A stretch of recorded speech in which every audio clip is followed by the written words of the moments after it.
Welcome back to FastMonty's Garage. Today we get to roll back the clock to August 2024, where a whole bunch of us drove up from Currie Enterprises in Southern California to Reno for hot August nights. If you've never been, it is crazy. It's like a car show that lasts over a week, and some of those nights last till midnight because it's so hot out in the desert.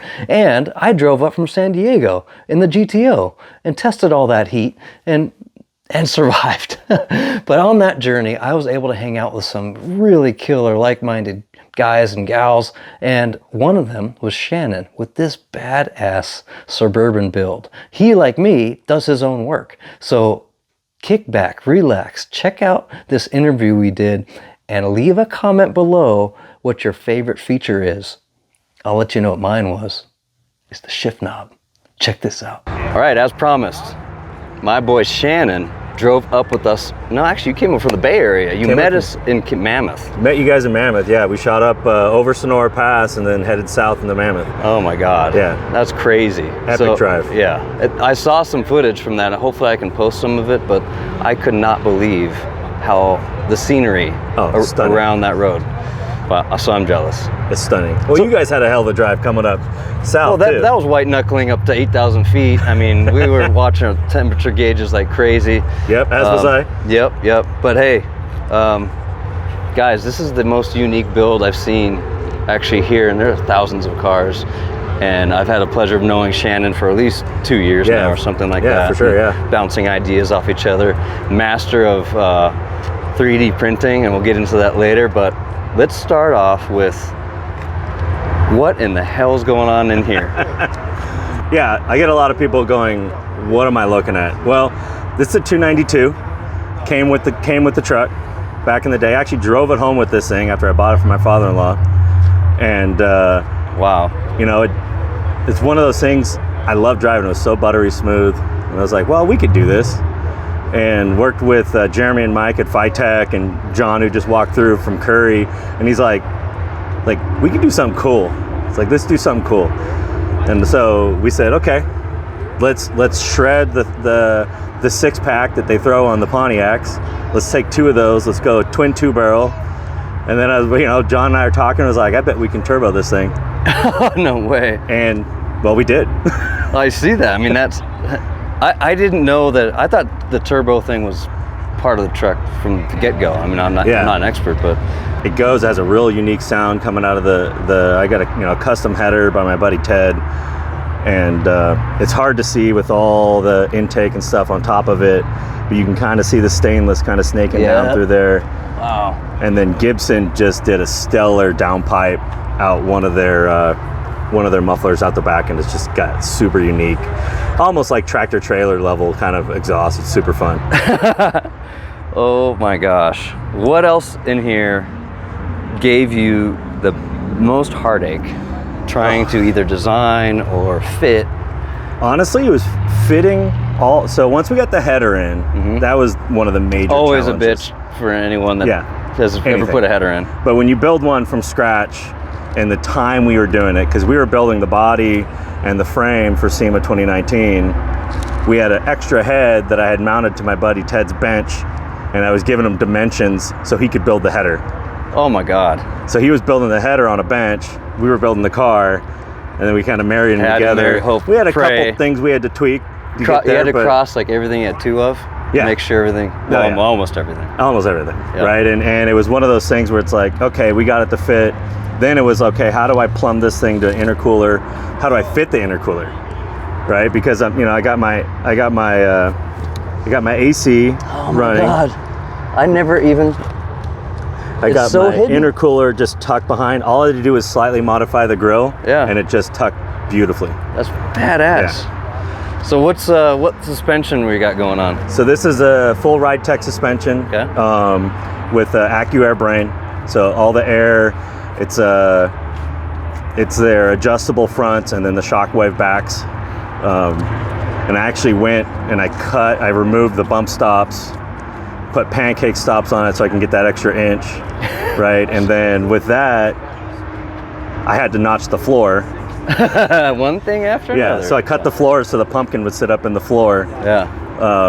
things you'll never see unless you're actually under this car. Absolutely, no doubt. But you know, everything was done that I do so I could go and drive, like this trip, right? It's like hop in and go.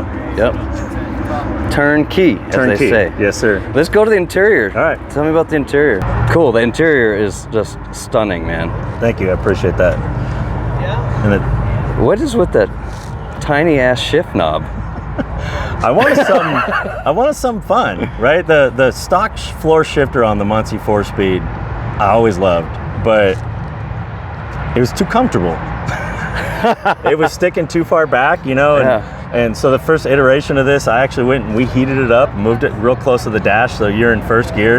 It was touching the dash.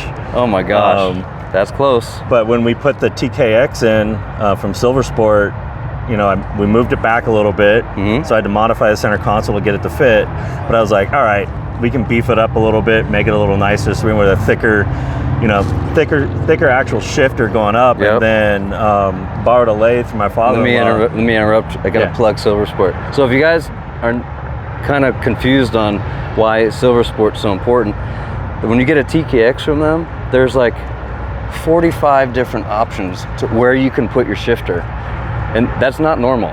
So just for you guys to keep that in mind, the GTO has a TKX with a short shifter, and that's why Shannon was able to put the shifter wherever he wanted.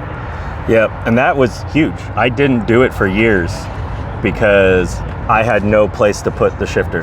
Right. The factory Muncie shifter's so far forward that nothing fit, right? Switching to this earlier this year, right, I worked with Silver Sport and then John at Currie Enterprises. So I'm running, I was able to finally put a 9-inch that I wanted in here. There you go. Right, true track, 350 gearing. It's a different world, man. Yep. And I can actually cruise with the big boys now instead of sitting at 3,500 RPM. It's 7,000 or 70, right? So it's just, now I can drive. Yeah, that's fantastic. So, yes, back to this tiny ass shift knob.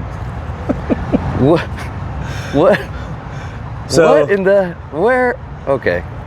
When I was going to this one, I was like, well, I want to go a little taller because, you know, it was too short. It was only at the dash. I needed to go above a little bit.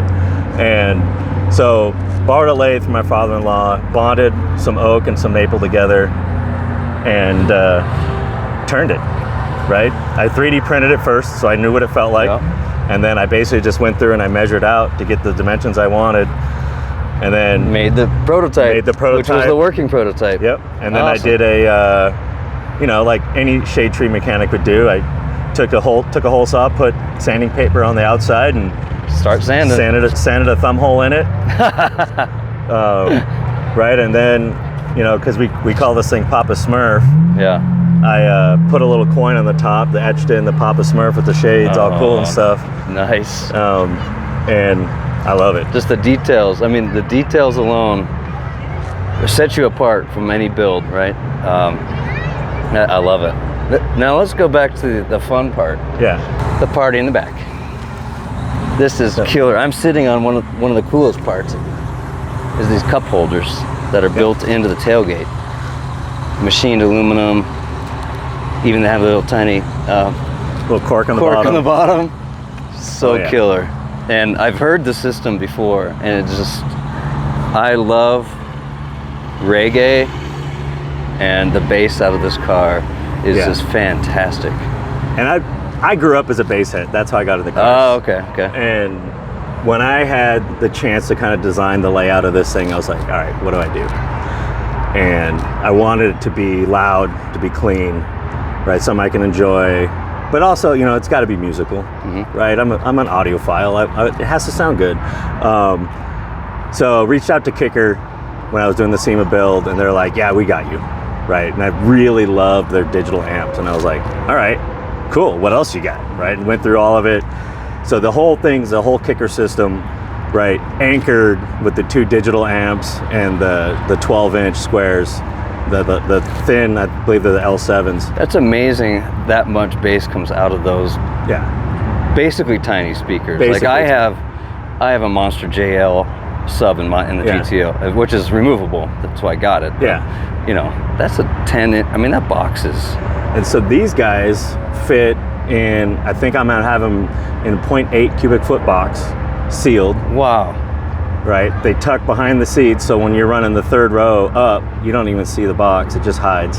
I have it down now so people can take a look, because I mean, I'm really proud of the install on it. Yeah. I love the way it looks. The Soliberic squares just have such a cool feel to them, but they hit hard. So awesome. Anyone else you're forgetting? So yeah, and it's one of those things you always forget about them when nothing goes wrong. Correct. Right. I got a big shout out to Champion Radiator. Right. Driving San Jose, hot. Right. Through the valley, hot. Up to 9,600 feet over the, one of the highest passes in California. This thing just, it held me together the whole way, right? And Hot August nights this year has been just scorching. Awesome. And, we're doing all these cruises, all this other stuff, right? The Champion Radiator's just been crushing it. That's awesome. So I'm really stoked with that. I'm running, big Dural fans on there. They're pulling that air through, and it's just one of those things. It's like, and that's all of our pet peeves, is our classic cars overheating. So and it's a normal. Everybody's out here. Everybody's overheating, and it's freaking knock on out. wood, but it's been holding together pretty good. That's fantastic, and I can't wait to get some rolling shots of you. Let's do it. But thanks, and in appreciation of that, choice of hats, baby. Oh, what do we got? So, red, black like I'm wearing, or gray and black? Oh, I'm gonna have to go red. Papa Smurf wore a red hat, man. Oh, that's right. Good point. All right. Awesome. So guys, thanks for hanging out. I thought we were going to do a bunch of interviews, but this interview was so killer. This is just going to be one video. Oh, perfect. So, subscribe. There's going to be more interviews like this to come. Hot August nights, blazing hot August days. And we're both sweating through our shirts. Yeah. And by the way, shirt links are below, hat links are below, or you do an interview with me and you get a hat. So that's a win-win. Right? Yeah, perfect. So until next time, build them fast, drive them faster. See you. Cheers. All right, brother. Dude, that was awesome.